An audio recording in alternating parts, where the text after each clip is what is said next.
Module 2 Basic Document Creation. Welcome back to our Microsoft Word Mastery course. In this module, we are diving into basic document creation, the foundation of everything you ever do in Word. By the end of this lesson, you know how to type, edit, format text, structure paragraphs, adjust page layout, and prepare your documents like a pro. So if you are ready, let's jump in. Typing and editing text. In this session, we are going to learn how to enter text. Select, copy, cut and paste. And we are going to learn how to use the undo and redo functions. Alright, let's start with something simple but extremely important, that is typing and editing text. When you open a blank Word document, the cursor, that is the blinking line in the document workspace, is where your text will appear. Just start typing anything you like as you would in any text field. And remember, Word automatically wraps text.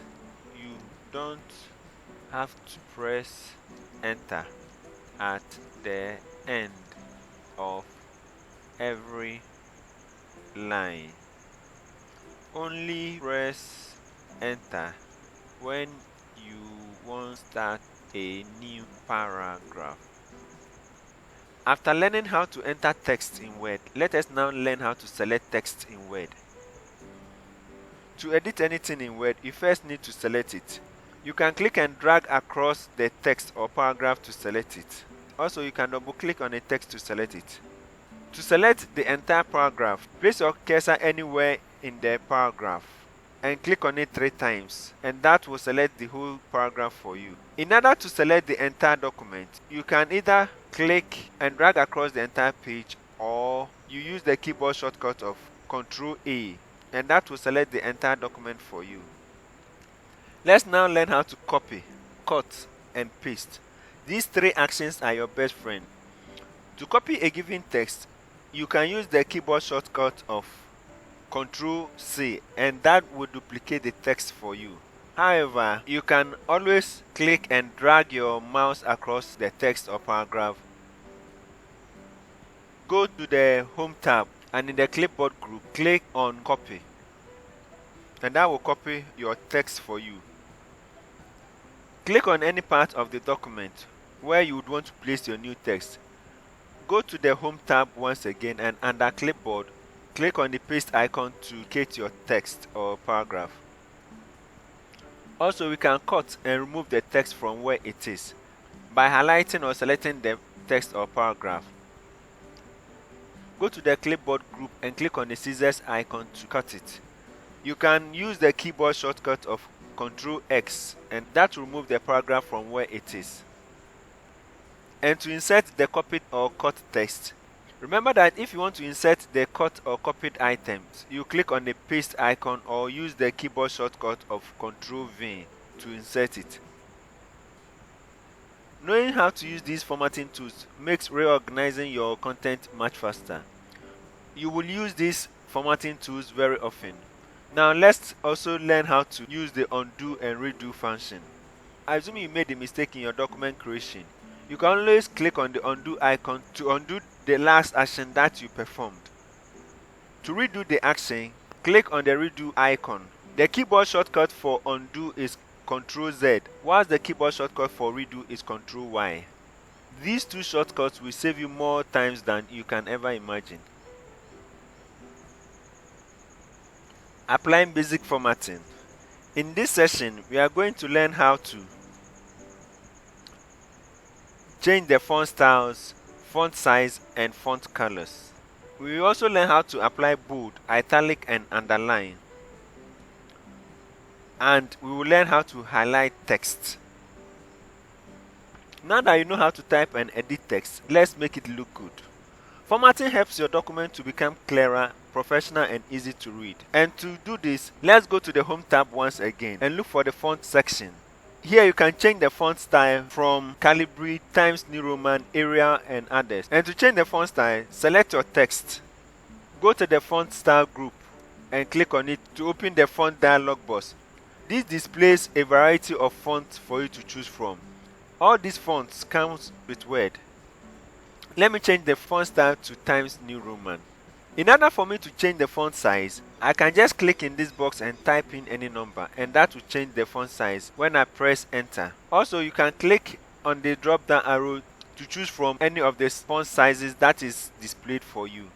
To change the font color, look for A with color under it. Click on the drop down arrow and this will open the color dialog box for you. Here you can decide to change or choose any color that you want your font to appear with. Let me leave it as it is. Remember, choose your font wisely when creating your document. The simpler, the better. Let's learn how to apply bold, italic and underline to our text or document. These tools allows us to lay emphasis on an important word. We are going to bolden our text. To apply the bold formatting to your text or paragraph, select it and click on the B icon, and this will apply the formatting to it. You can also do that by using the keyboard shortcut of Ctrl B. To add italic, click on this icon, the I icon, and it will be formatted for you. You can also do that using the keyboard shortcut of Ctrl I. To underline our selected text, let us click on the U icon, and this will underline our text for us. Use the keyboard shortcut of Ctrl U to perform the same action. Let's now highlight our given text or paragraph. To do this, select the text once more and click on this icon to highlight the text or paragraph. Change the color to any color that you prefer by clicking on the drop down arrow. Highlight the text to draw attention to keywords or instructions in your document. Paragraph formatting. Let's now move from formatting individual text to entire paragraphs. And in this session, we are going to learn how to apply line spacing and paragraph spacing. We will also learn how to use the alignment left, center, and right justify. Also, we will learn how to use indents, that is, the left, right, and hanging indent types. And finally, we will learn how to apply bullet and numbering to our document. Word gives you several tools to control spacing and alignment. Let's now learn how to apply line and paragraph spacing to our document. Still on the Home tab, look for the paragraph group, that is here, and look for the line spacing. Line spacing allows you to control the space between two lines, whilst paragraph spacing allows you to control the space between two paragraphs. Let's look at these two formatting types in action. Click on the drop down arrow and watch how the appearance of my document change as I hover the mouse over these numbers. We have 1.0, 1.15, 1.5, 2.0, 2.5 and 3.0. This allows me to control the spacing between two paragraphs. We can also click on add a space before paragraph or remove the space before paragraph. And when we select any of these, see how the document changes. Wider paragraph spacing makes your document easier to read. Let's learn how to apply alignment to our document. We can apply the left, center, right, and justify alignment to our document. And to do this, let's go to the paragraph group in the Home tab. And by default, Word aligns our document to the left. However, we can decide to center align by clicking on this icon. And when we do that, our text will be centered. We can also use the keyboard shortcut of Ctrl E to center or align our text. We can click on the right alignment to take it to the right, and this is not often used in document creation. The keyboard shortcut is Ctrl R. Also, we can apply the justify alignment to our document, and this will drag the edges of our text to fit the page. Let's apply it. Applying the justify alignment to this text is not visible. However, let me click on this sentence and click on justify. See how the appearance of the document changes. Let me perform the action once again. Using justify alignment, let your text look clean in report and professional documents. We can also use indentation in our document. Indentation controls how far a given text starts from the margin. Let me place my cursor here and click on the indentation icon here. Carefully watch what happens when I click on the right indentation. To bring it back, click on decrease indentation.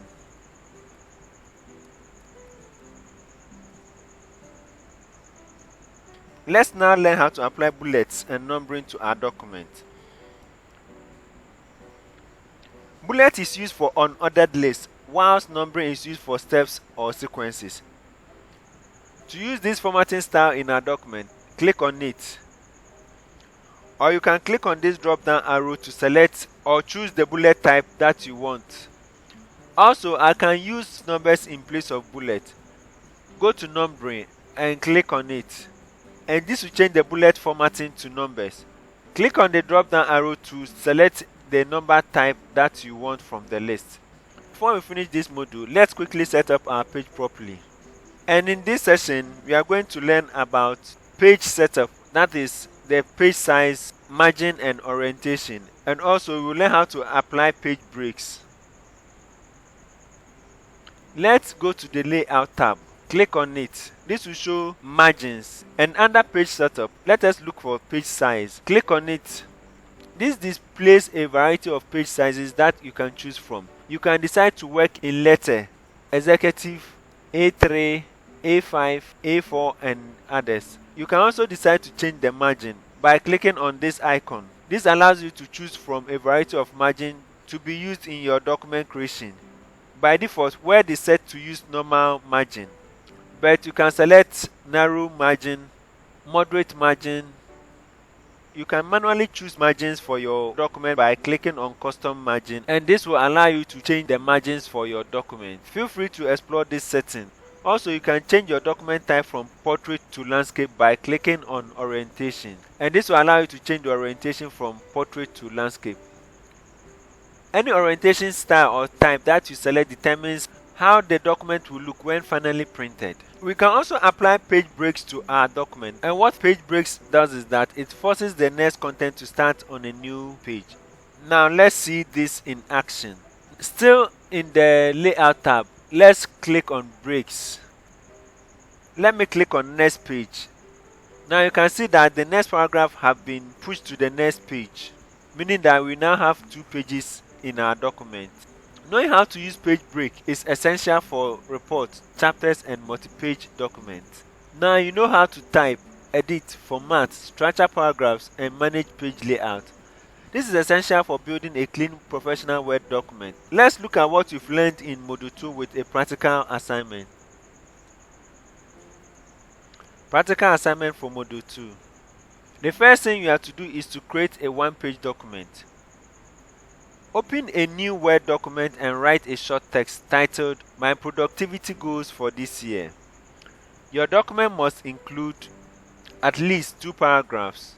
Use copy, cut and paste at least once in your document creation. And also use undo and redo in your document creation. Under text formatting, apply 3 font styles. Use bold, italic and underline in your document. And also highlight at least 3 words in the document. With paragraph formatting, set your line spacing to be 1.5 and make 1 paragraph justified. Create 1 bullet list and also create 1 numbered list. Apply left and right indent to different paragraphs. And on page setup, change the page orientation to landscape and add a page break and type to the document. Thank you for staying with me throughout Module 2. Thanks for watching. See you in the next module. Bye for now.